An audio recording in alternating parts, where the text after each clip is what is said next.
Hello, I'm Fast Lawyer. Today we are going to review Tower Defender VR Hero Wars, a game released on the Steam store on July 8th, 2022 by developer Sublife Games. It's available for the HTC Vive, Valve Index, and the Oculus Rift. It normally retails for $13. I received a free Steam key through the Steam Creator Connect program to review this game. I tested it out on the MetaQuest 2 using link cable. Tower Defender VR Hero Wars is a tower defense / real-time strategy hybrid game. If you lose, you do have to restart from the very beginning, so it is roguelike in that sense. There are two different modes for this game. There's the adventure mode and there's the endless mode. And to be honest, I don't think they're correctly named. The endless mode is really a simplified mode for the game where you can pick one of several heroes and you'll always have those 3 magic spells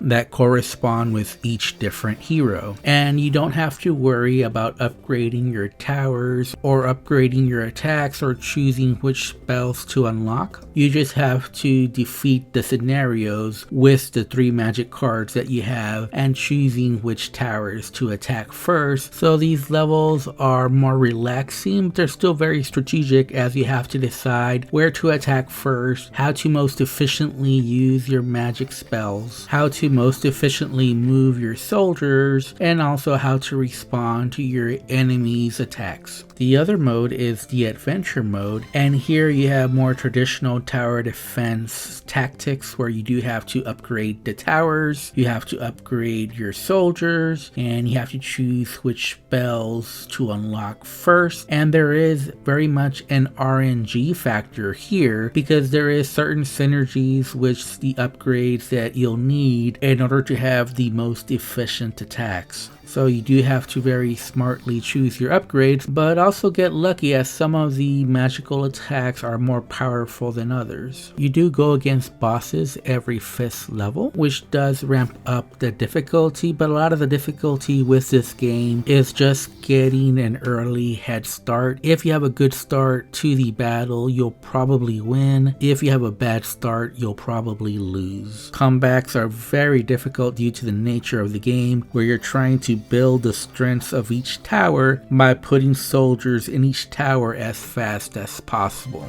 Once you or an enemy has the upper hand with the strength and number of towers, it's very difficult to counter that. That being said, this game relies more on the real-time strategy element than the tower defense element, as you will have to very smartly and efficiently guide your soldiers so that they conquer the most towers as efficiently as possible, and also counter the enemy movements. Sometimes you'll face multiple enemies as well as map layouts which block certain paths, which will keep you on your toes. If you get lucky with the RNG and get the right upgrades and get the right starts to each level, this game will seem easy. However, if you don't get the right upgrades or if you have a bad start to the level, this game will seem very challenging. And sometimes after a few seconds, you'll realize that you're pretty much in an impossible situation, or as us Trekkies will say, a Kobayashi Maru. Tower Defender VR Hero Wars is running on the Unity engine. On my RTX 3080, I was getting a steady 90 frames per second. I only experienced one serious bug where one of the enemies was invisible and you couldn't see it. It didn't end up being a big deal because I killed all the surrounding towers and that was the only thing left. I thought I had already completed the board, but I saw that there were still enemies coming seemingly out of the earth out of nowhere, so I just attacked the invisible area. There are very limited settings available in this game. There are no graphical settings.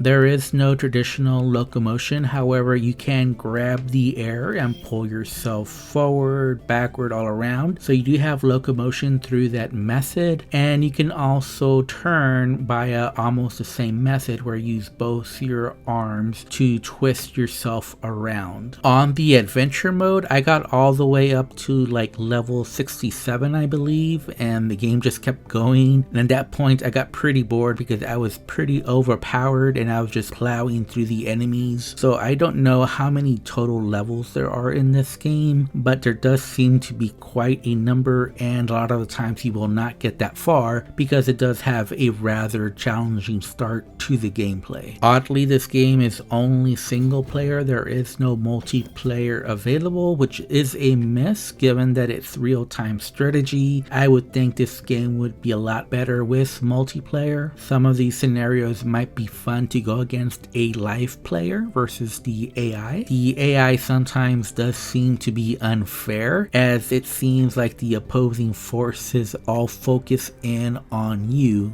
At times, that's not always the case. Sometimes you're able to sneak in around while opponents are attacking each other, as you can go against various forces, not just one single color opponent. This game can seem pretty simple from the gameplay, but it does take a while to master, and while there is some depth to the gameplay, you'll be on your toes adjusting to the opponent's attacks. There's also a lack of depth in certain aspects of the gameplay that make it not that interesting once you get past a certain amount of levels. Once you get over the hump, you're just repeating the same upgrades that you were doing before. You'll have a whole bunch of spells at your disposal, and you'll just be watching the cooldowns for each. And the further you get, the less strategy there actually is in the game. The strategy actually comes at the very beginning of the game. That's when you're being the most strategic, and there just seems to be something wrong with that. That shouldn't be the case. It should get more challenging the farther you get, and this game is the complete opposite of that.